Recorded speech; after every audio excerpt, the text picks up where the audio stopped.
Kita semua pasti tahu cerita tentang berlian, betapa mahalnya harga sebutir berlian bersertifikat, walaupun hanya seperempat ons. Sementara dalam batuan geologi, berlian itu batuan biasa dan banyak jumlahnya dalam perut bumi ini. Namun, siapa yang tidak tahu bahwa berlian itu ada blood money-nya, ada uang darahnya. Uang yang diciptakan melalui tetesan darah dan kendali ketat atas peredaran jumlahnya. Berlian itu menjadi benda yang sangat-sangat unik. Semua dikendalikan agar tetap scarcity, agar tetap terbatas, agar tetap langka. Dibangunlah citra berlian simbol cinta. Siapa yang bangun? Keluarga De Beer di Afrika Selatan menguasai jaringan tersebut sudah hampir 200 tahun. Dia mengendalikan sumbernya, juga mengendalikan pasarnya, juga mengendalikan sertifikasinya. Di awalnya, di tahun 1800, mereka selama puluhan tahun, lebih dari 40 tahun, mengumpulkan sumber batuan tersebut. Sampai mereka menguasai lebih 60% penguasaan wilayah tersebut.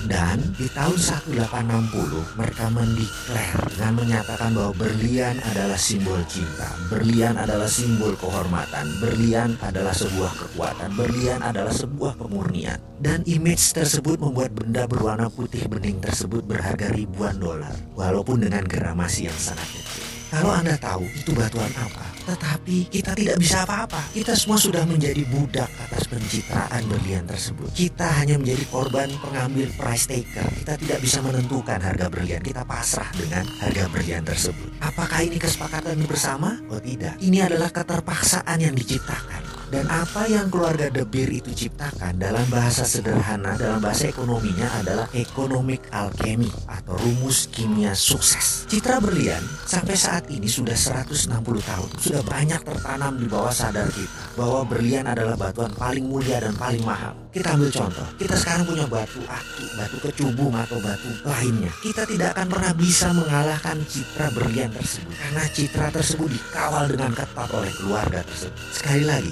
itu adalah yang namanya alkemi. Kita pun selaku pribadi harus menemukan alkemi diri kita. Kita harus menciptakan alkemi kita sendiri. Bahkan negara harus menciptakan alkeminya sendiri. Kalau enggak, kita tidak menjadi negara apapun. Kita menjadi negara victim. Seperti Amerika, mereka menciptakan alkemi. Mereka mengatakan mereka tidak menggunakan jaminan emas lagi pada tanggal 15 Agustus 1971 untuk mencetak dolar. Mulai saat itu mereka suka mereka mencetak dolar. Dan hari itu dinamakan hari alkeminya dolar. Dan itu alkeminya Amerika. Misalnya, strategi menaklukkan wilayah sewaktu Patih Gajah Mada menyatukan Nusantara dengan perjanjian logam, itu pun namanya alkemi. Kita tahu kan semua sejarah tersebut, di mana ketika Patih Gajah Mada menyatakan akan menyatukan Nusantara di bawah Panji Majapahit, ada puluhan kerajaan yang dihendak satukan. Dari selatan Thailand, Champa, dari utara Filipina sampai sisi timur Melanesia, nyaris tanpa tumpah darah. Hanya ada satu perang dengan kerajaan Pasundan. Sisanya hampir tidak pakai perang yang tumpah darah. Yang dipakai adalah perjanjian logam. Emas Majapahit dipinjamkan ke berbagai kerajaan dan mereka yang menerima pinjaman emas tersebut menaikkan Panji Majapahit bendera gula kelapa yang berwarna merah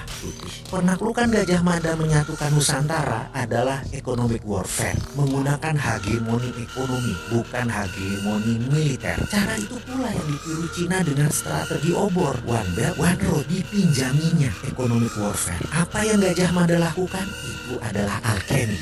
Alkemi itu sekarang diambil oleh Tiongkok. Dan lucunya, Indonesia malah bagian dari alkemi tersebut. Itu ilmu milik Nusantara. Bagaimana sih ini?